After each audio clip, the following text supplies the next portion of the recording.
India's largest digital media network Suman టీవీతో చేతులు కలపండి. ఫ్రాంచైజ్ ద్వారా లోకల్ మీడియా పార్ట్నర్ అవ్వండి.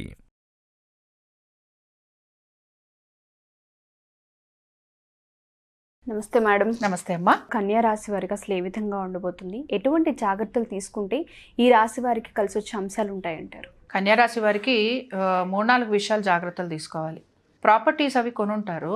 అయితే ముఖ్యంగా ప్రాపర్టీస్ తీసుకున్నప్పుడు అందులో కొంచెం ఇబ్బందులు కలిగే అవకాశాలు ఉంటాయి. కాబట్టి కోర్టు కేసులు ముఖ్యంగా. ఇంకొక విషయం ఏంటంటే తల్లిగారికి అనారోగ్యము లేదా తల్లిగారితోటి సత్సంబంధాలు లేకపోవటం, ఆ తల్లిగారి ఆస్తి తగాదాలు ఉండటం, అంటే తల్లి వైపు నుంచి వచ్చే ఆస్తులు ఏవైతే ఉంటాయో అవి కొంచెం తగాదాలు ఉండటం. తర్వాత మెయిన్గా ఆరోగ్యం ఒకటి కొంచెం జాగ్రత్తలు తీసుకోవాలి. వెహికల్స్ నడిపేటప్పుడు జాగ్రత్త తీసుకోవటం, ఇలాంటివి చాలా చాలా ముఖ్యంగా ఈ గురు మార్పు నుంచి తీసుకోవాలి. ఇది మనకి ఆల్మోస్ట్ అక్టోబర్ వరకు ఉంటుంది. కాబట్టి ఏంటి అంటే ఈ చేంజెస్ కనపడుతున్నాయి. అలాగే ఇందాక నేను చెప్పినవన్నీ కూడా మేనిఫెస్ట్ అయ్యేందుకు అవకాశాలు ఉంటాయి. అయితే ఒకటి, కన్యా రాశి వారికి వారి వ్యక్తిగత జాతకంలో గనక బాగుంటే భయపడాల్సిన అవసరం అస్సలు లేదు. అదే రాశి ఫలితాలు గనక మనం చూసుకుంటూ ఉంటే కొంత ఇక్కడ వీళ్ళు మనోధైర్యాన్ని కోల్పోయే అవకాశం ఎక్కువగా ఉంటుంది. ఎంతో ధైర్యవంతులుగా ఎంతో చక్కగా ఉన్న వాళ్ళు కూడా ఎక్కడో అక్కడ కొంచెం ఇదేంటి ఇంత కష్టపడుతున్నాం, ఇంత శ్రమ పడుతున్నాం, మనకి ఇంత రిజల్ట్ రావట్లేదేంటి అనే ఒక ఆలోచన కలుగుతూ ఉంటుంది. మెయిన్గా ఇంకొక విషయం చెప్పాల్సింది ఏమిటి అని అంటే భార్యాభర్తల మధ్యన ఇబ్బందులు అనేవి కనపడుతున్నాయి. అయితే ఇక్కడ ఇబ్బందులు అనేక రకాలుగా ఉంటాయి. విడిపోతారని నేను చెప్పట్లేదు, కానీ జరిగే విషయాలు అండర్స్టాండ్ కనుక చేసుకోకపోతే డెఫినెట్గా అవి ప్రాబ్లమ్ని అయితే క్రియేట్ చేస్తాయి.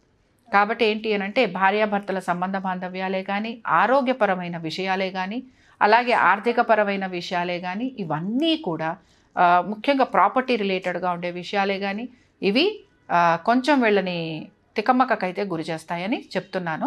బట్ ఇక్కడ అక్టోబర్ తర్వాత నుంచి పరిస్థితిలో కొంచెం మార్పు వస్తుంది. చూడమ్మా, ఒకటి డ్యామేజ్ అయిపోయిన వెంటనే రిపేరింగ్ వర్క్ డెఫినెట్గా జరగదు.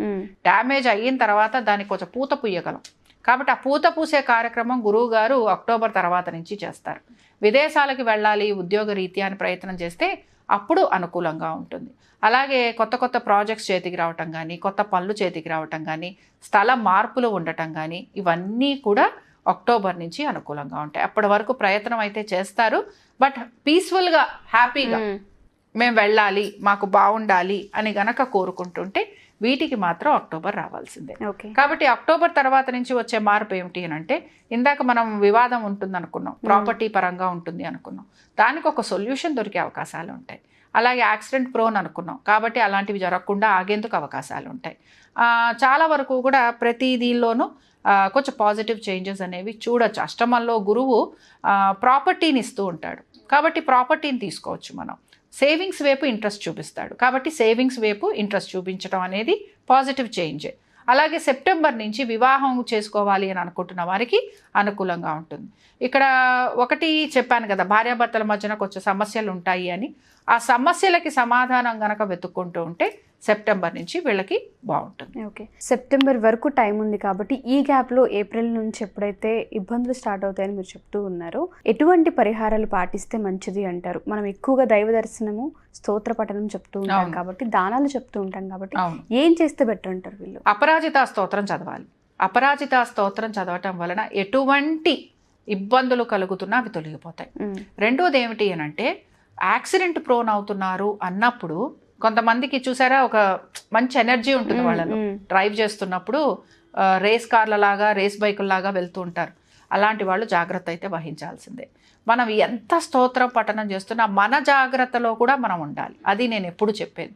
కాబట్టి అపరాజిత స్తోత్రం చదువుతూ ఉండటం, శుక్ర రాహువులకి ఈ 2 గ్రహాలకి కూడా పరిహారం చేయటం, బొబ్బర్లు దానం ఇవ్వటం, మినుములు దానం ఇవ్వటం, స్త్రీలకు ఎవరికైనా సహాయం చేయటం, మంచి హెల్పింగ్ నేచర్ ఉన్నవాళ్లే కాబట్టి స్త్రీలకు ఎవరికైనా సహాయం చేయటం, వీటన్నిటితో పాటు ఇక్కడ డెఫినెట్గా ధన్వంతరి హోమం చేయించుకోవటం. ఆరోగ్యానికి సంబంధించి ఇబ్బందులు అనేవి కలుగుతున్నాయి గనక, కొంచెం కంటిన్యూస్గా ఉండే అవకాశాలు ఉన్నాయి గనక కొంచెం బాగానే ఇబ్బందులు పడతారు.